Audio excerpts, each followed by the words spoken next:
রাজ্যের মুখ্যমন্ত্রী মমতা বন্দ্যোপাধ্যায়ের নির্দেশ মতো আরজিকর কাণ্ডের প্রতিবাদ জানিয়ে শনিবার মুর্শিদাবাদের কান্দি শহর জুড়ে তৃণমূলের বিক্ষোভ মিছিল অনুষ্ঠিত হলো।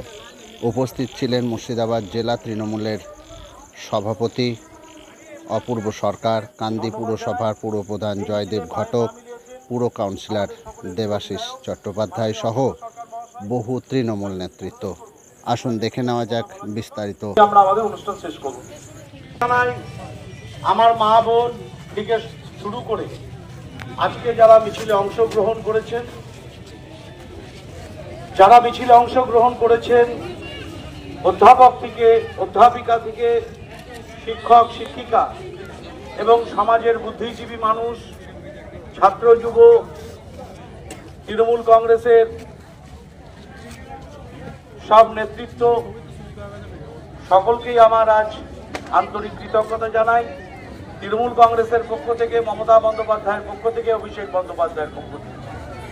নিশ্চিতভাবে মমতা বন্দ্যোপাধ্যায়ের সেই প্রথম দেওয়া ডাক, আরজিকর কাণ্ডে দোষী ব্যক্তিদের ফাঁসি চাই।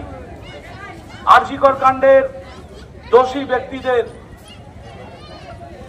বিরুদ্ধে আমাদের নেতা অভিষেক বন্দ্যোপাধ্যায় তার বক্তব্য, ভারতবর্ষের পার্লামেন্টে আইন করে দ্রুততার সাথে ফাঁসির আসামিদের তাদের ফায়ারিং স্কোয়াডের সামনে দাঁড় করিয়ে তাদের হত্যা। এটাই মমতা বন্দ্যোপাধ্যায়ের বক্তব্য।